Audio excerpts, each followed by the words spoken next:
Minnesota Vikings and the Los Angeles Chargers.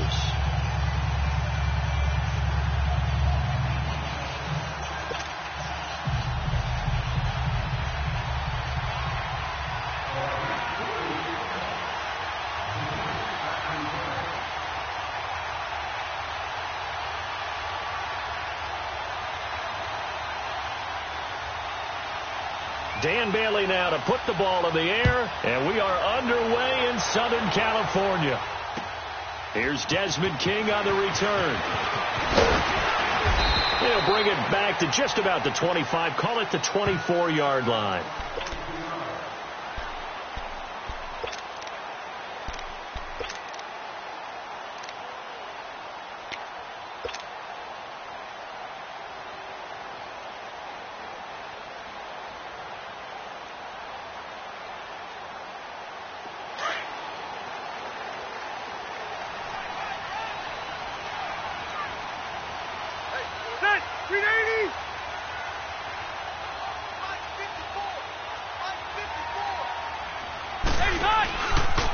Now a first carry for Melvin Gordon. And he'll take it ahead to the 28-yard line. And give him 4 yards there. It'll be 2nd and 6. When we see those runs to the perimeter, when we see those runs to the edge, we think about big breakers, don't we? In this case, it was a modest gain, but it does open up possibilities here on 2nd down. Watch tight end. Watch tight end. Tight end's right. Tight end's right. Good. Hey, run 80. On 2nd down, they'll run with Gordon. And a nice spin into some open field. And he's taken down, but able to slip across the 35. A 10-yard pickup, and it's enough for a Charger first down. And there we see an early burst that makes him one of the leading rushers in the league. Well, I want you to know, I listened to you yesterday when we were watching film. You said write down the word vision. There certainly was, because he allows the blocks to set up in front of him. And if that continues, it could be a long afternoon for those guys trying to play some defense. And he is met at the line of scrimmage, and he goes down right there. No gain on the play. It'll be 2nd down. Off the corner. Where'd he come from? Well, I guess he came off the corner, but really nice play. I like when you're able to pose a question and answer it at the same time. That's exactly where he came from, but it's not something that you normally see. Most of the time, we're thinking about those guys covering pass catchers. In this case, he was a big factor in the run game. No gain. And he is going to be stopped cold behind the line of scrimmage. Nice play right there to stop him behind the line, but I want to see how this defense continues to play him here in the first half. Yeah, we know. You know better than I. He has the ability to take over a game, so what do? Yeah, I think you have to make sure that you bottle him in at varying levels, because if you crowd everyone to the line of scrimmage, if he breaks through, it's nothing but room. And nowhere to get away.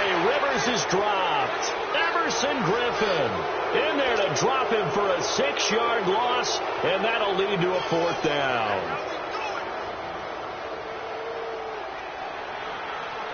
So on 4th down, here's the veteran left-footed punter Donnie Jones to kick it away. Marcus Sherrill's back deep for Minnesota.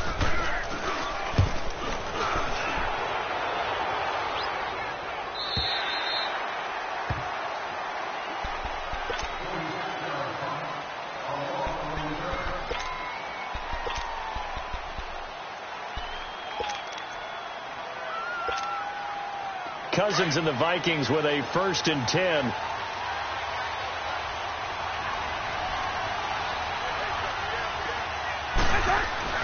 A 1st down throw for Cousins. Open man here is Conklin. And he'll get to the 29-yard line, brought down there. 5 yards on the catch there, brings up 2nd down. And, partner, I think that was a great example that not all tight ends are created equal, because everything was right. Got the completion, but he's not one of the more dynamic guys in the league. So even though he caught it, couldn't turn it into much more. Now a first carry for Latavius Murray. And he is met in his tracks behind the line of scrimmage. So he loses 3 yards there. Now 3rd down.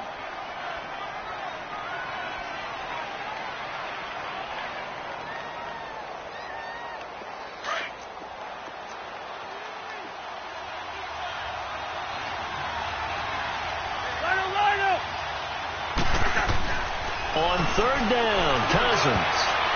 And that is incomplete.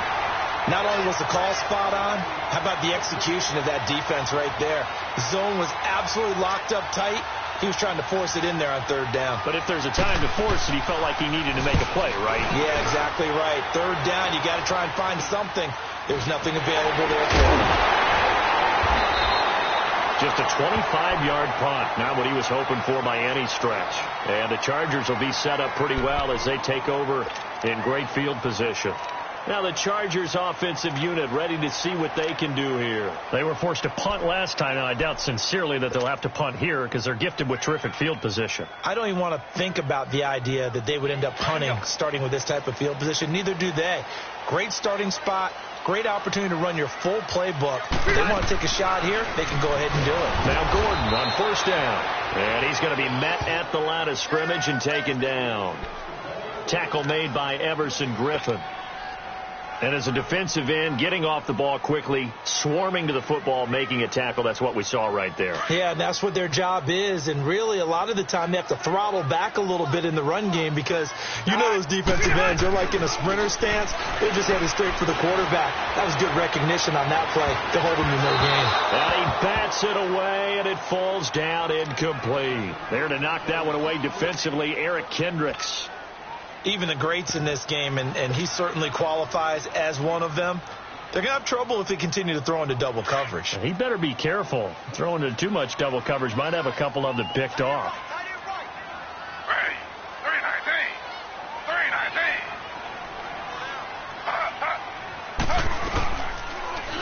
On third, here's an option play right. And they go backwards here, losing yardage back at the 48-yard line.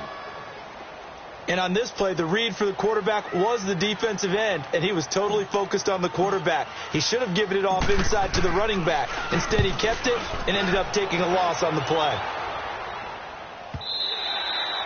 And a little too much mustard on that one. It hits a couple yards into the end zone. A missed opportunity there maybe to pin him back. And before the Vikings take over here, I want to talk about one of the men that they have on offense that is just doing amazing this year. That's Adam Thielen. 5 straight 100-yard games to begin this season. 7 catches, 116 yards, and a score last week in that win over Philly. He is truly a self-made guy in so many ways. I talked with his college coach, and do you know how they found him to get him to Minnesota State? Wow. At a high school all-star game in the summer, he had no offers from anywhere else. They got him for $500.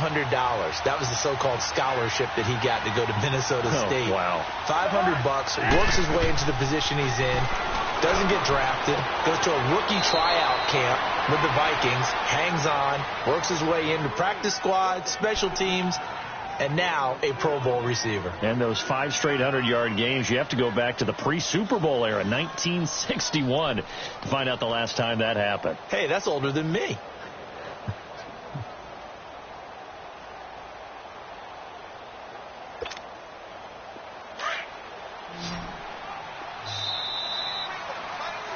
Back now with Charles Davis. I'm Brandon Gaudin. Second quarter begins with the Vikings holding the football. They'll need to convert a 3rd and 7, though, to start things out.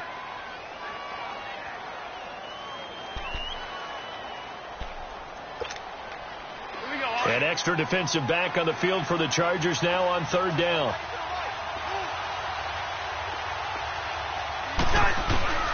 Cousins from the gun on 3rd. And some room to work. And he'll bring this one back to the 29. Well, this is a defense that can confuse even the best of quarterbacks with their zone schemes. And here you've got a linebacker that's going to stay at home and just sit down in that zone. And this one basically comes right to him.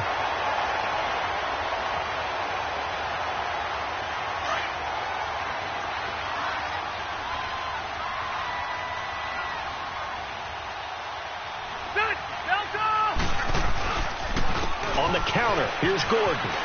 They find some open field here. And he'll be out of bounds as he gets this down to about the 21 or 22. He'll get a nice chunk there on the first down run, and it's 2nd and 4.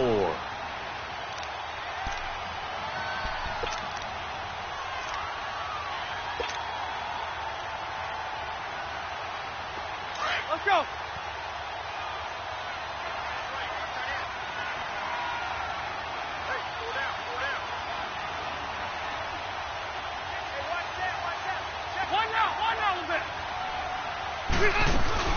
They'll run it now out of the gun. And he'll be taken down near the 20 at the 21. Give him a yard on the run there, and that's going to set up a 3rd down and 2. Well, he hasn't made much of an impact in the running game thus far, and after that last run, not much is going to change in that area. He hasn't been able to get anything going, and really the offensive line not helping him much.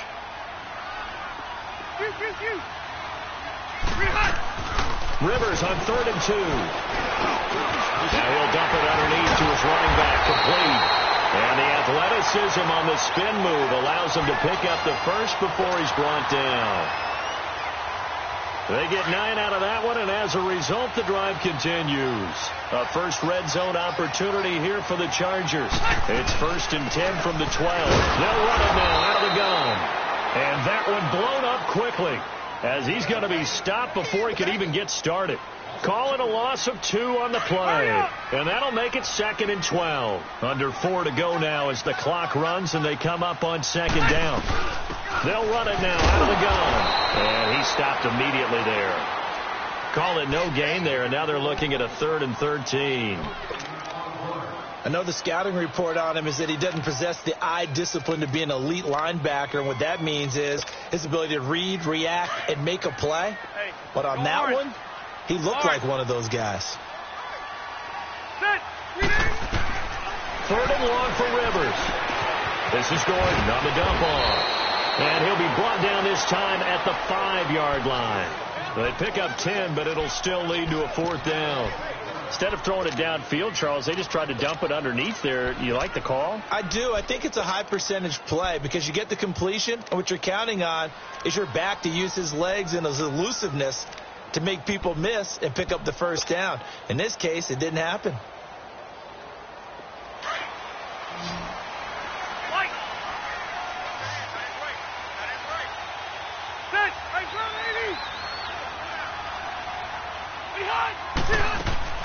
Fourth down, Rivers. And he's in for a Charger touchdown. In for the score. And the Chargers are able to strike for 6. Big 4th down conversion for the score, and the defense, that is a tough pill to swallow. Big time for them. How about them just deciding to go for it on 4th down? And, forget the field goal, because that looked like an easy 3 points. Yeah, you might have had a defensive breakdown in there, but they pressed the issue and found a way to get it into the end zone. Give them big credit for that. Sturgis out now to kick this one off.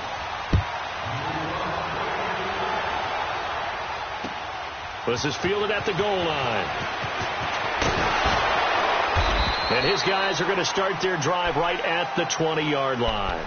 And now out comes Minnesota. And this is a unit that, to be frank, doesn't look like they've woken up yet. I mean, a punt and a turnover on their first 2 drives. And I think the game's starting to take shape a little bit now. And I'm going to take it into the basketball world.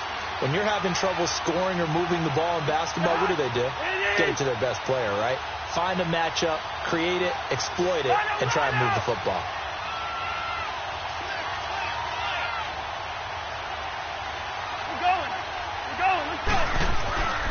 Here's Cook as they begin on the ground. Gets this to the 24 for a gain of 4. They'd love to just strike back with a touchdown right here, and if it's a long play, so be it. But the main goal is some plays, run some clock, allow their defense to get a chance to catch their breath, settle down, and relax a little bit after they just gave up a score. On 2nd down, Cook. And this time not as successful as he'll get back to the line of scrimmage and no more. Corey Liggett makes the stop.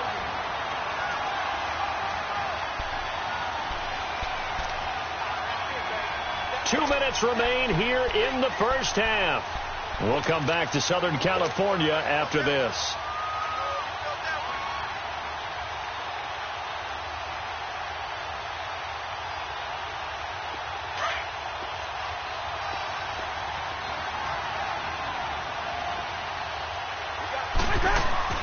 Now Cousins. Left side caught by Diggs.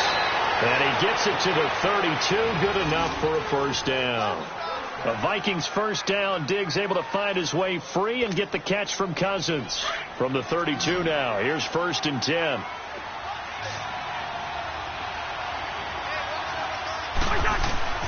First down. Here's Cousins. Open here, Adam Thielen. And he slips up past the 45 before being tackled. They give him 14 yards that time and a fresh set of downs. This offense finding its legs now. Here's another 1st and 10. On 1st and 10, Cousins. And this is Cook with a grab. And they'll get him down as he's inside the 40. 15 more there, and they're on a roll. It's another first down. Thus far, it hasn't been a real fun half for them, but a play like that may get them off the schneid a little bit, get them loosened up and moving. Kind of seems like they've been sleepwalking and still sitting on 0 points. And it's not always making an adjustment. Sometimes it's just going back to what you know can work and finally getting it done. And they'll get this one to about the 20-yard line. Now, whistles come in. We're going to get a timeout here by the offense, as the clock will stop with 55 seconds to go until halftime. Cousins now rebounding nicely after the interception. He's hit 4 straight to start the drive. It's first down. Cousins. He's got the connection over the middle to Diggs. And able to get him down, but he does reach the 5. Now the Vikings will use the second of their timeouts as the clock stops here with 46 seconds remaining in the first half.